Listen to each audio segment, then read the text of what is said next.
Solar plexus வந்து மஞ்சள் நிறத்தில் இருப்பாங்க. இவங்க நெருப்பு ராசியுடைய தொடர்புடையதாக இருப்பாங்க. இவங்க சுரக்கக்கூடிய சுரப்பிகள் வந்து பான்கிரியாசஸ் அப்படின்னு உள்ள சுரப்பிகள். இது வந்து விழா எலும்பு இருக்கு இல்லையா, அதோட கீழ்ப்பகுதியில் இவங்க வந்து இருப்பாங்க. இது வந்து தொப்பிலேருந்து கொஞ்சம் மேலே தள்ளி இருக்கும். எல்லா சக்கராஸ்லையும் சக்கரா அப்படின்னா இது வந்து இந்த சக்கராஸ் தான் மையப்பகுதியில் நம்ம பாடியில் தேகத்தில் இருப்பாங்க.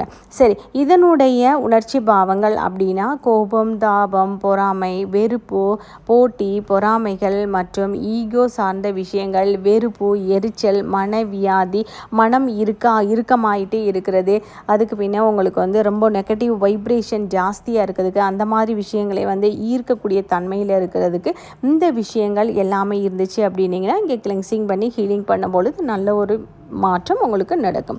சரி, உடல் உறுப்புகள் சார்ந்த விஷயங்கள் அப்படின்னா வயிறு, ஈரல், மண்ணீரல் இந்த மாதிரி விஷயங்கள் இருக்குது.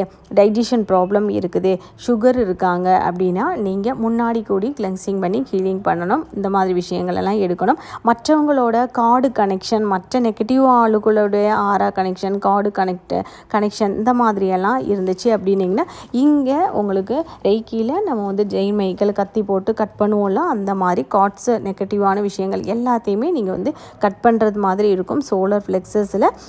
மற்றும் பிபி இருக்குது அப்படின்னிங்கன்னா பின்னாடி முதுகு சைடில் போயிட்டு நல்ல கிளென்சிங் பண்ணி ஹீலிங் கொடுக்கணும். அது அப்படியே உங்களுடைய லெஃப்ட் சைடில் உள்ள ஷோல்டர்லையும் நீங்கள் வந்து கிளென்சிங் பண்ணி ஹீலிங் கொடுக்கும் பொழுது இந்த விஷயங்கள் எல்லாமே நார்மலுக்கு கொண்டு வரும்.